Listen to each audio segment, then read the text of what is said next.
Bueno, buenas tardes para todos, los y las presentes. Junto a mi compañero Juan tenemos el agrado y el honor de continuar exponiendo sobre la importancia de la divulgación científica. Que este tema no solamente es importante en la actualidad, sino que también es un puente que une al conocimiento especializado con la sociedad en general. Así es. El conocimiento científico hace accesible conceptos y descubrimientos que de otra manera permanecerían en el ámbito científico.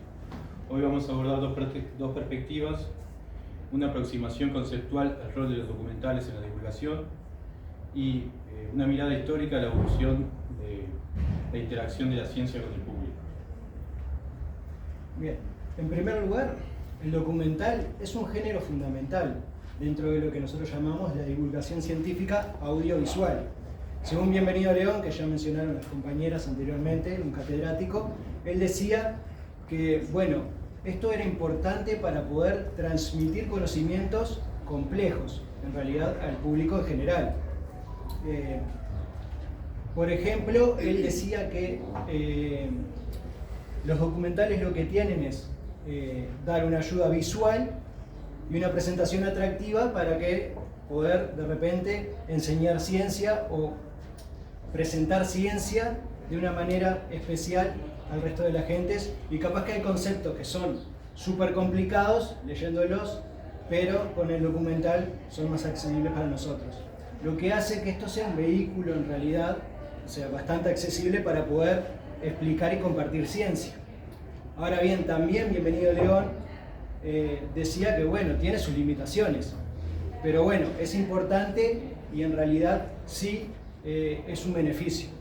En realidad, un ejemplo claro de esto es la serie Cosmos de Carl Sagan, que alcanzó una audiencia de 600 millones de personas que la vieron. O sea, eso demuestra en realidad la capacidad de alcance que tiene el documental. Pero bueno, como tiene sus limitaciones, lo que decía Bienvenido León es que en realidad quizás ahí un poco se queda corto cuando hay que transmitir grandes volúmenes de educación científica. En este sentido, un punto clave de este documental, a diferencia de otros formatos audiovisuales, es que tiene la capacidad de abordar temas científicos con mayor profundidad, lo que permite al público conectar de una manera emocional y visualmente poderosa. Sin embargo, debemos de tener en cuenta las limitaciones, dado que hay ciertos temas que son difíciles de adaptar a este formato. Históricamente, la escritura ha sido el medio para comunicar el conocimiento científico. Bienvenido León menciona que actualmente sigue siendo superior para comunicar temas complejos y diversos.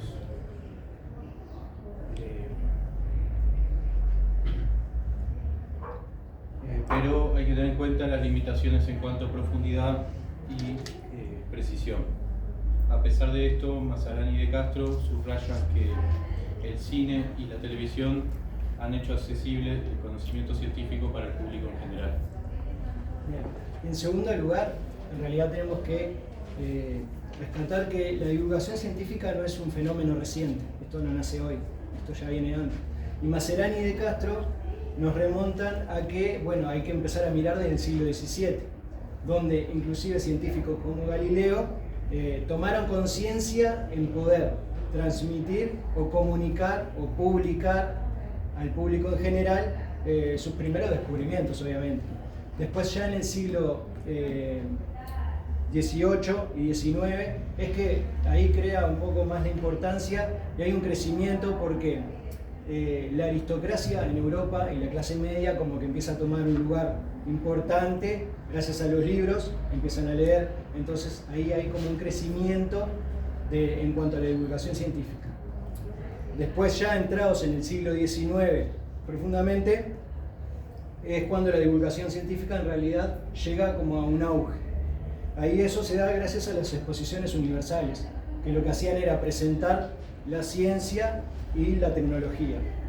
Y durante esa época, en realidad en América Latina, es donde nosotros obtuvimos, o por lo menos empezó a traducir y adaptar el contenido científico, ¿no?, a nuestro idioma. Más adelante un compañero va a explicar eso, pero en realidad siempre pasó que la ciencia, por un tema económico de quienes aportan y generan, ¿no?, son países que quizás no tienen nuestro idioma, entonces siempre debe haber una traducción. Y bueno, ya en el siglo XX, en realidad figuras icónicas como Einstein y Curie es que también se dan cuenta de la importancia de difundir, ¿no?, ese conocimiento científico que ellos tenían.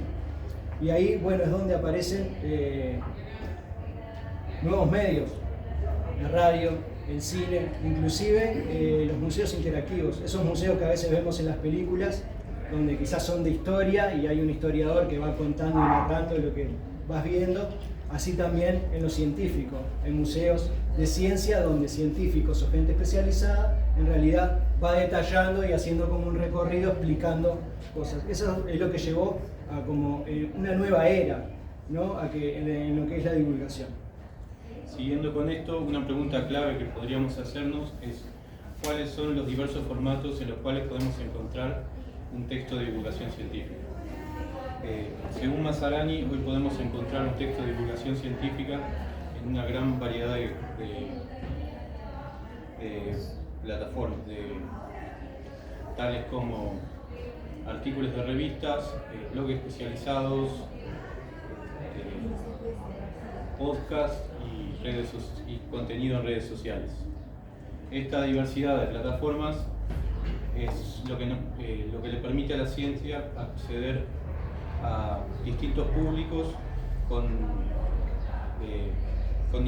niveles distintos de comprensión y también que se adapte a preferencias del consumo. Esta multiplicidad de formatos ha hecho que la ciencia llegue a casi todas las personas. Finalmente, la relación entre la ciencia y el público ha ido cambiando durante el tiempo, no es la misma que empezó a lo que es hoy en día.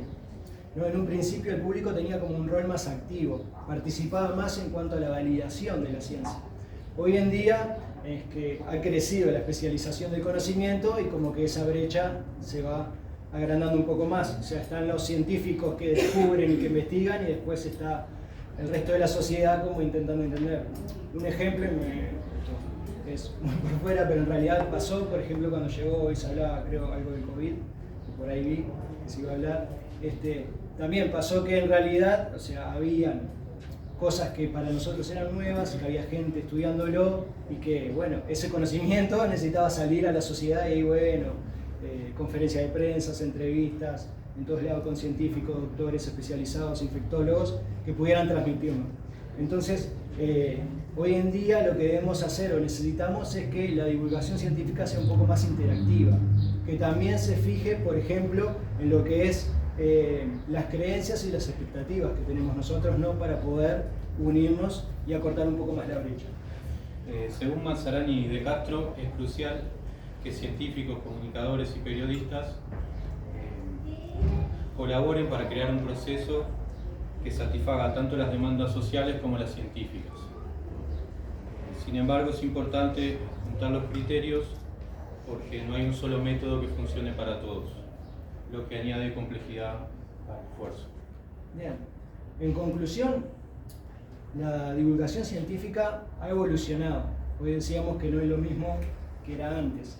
En realidad, desde los primeros intentos de Galileo de tratar de exponer lo que es sus descubrimientos a lo que hoy en día conocemos, o capaz que los últimos documentales más modernos, o sea, se ha ido modificando y ha ido cambiando.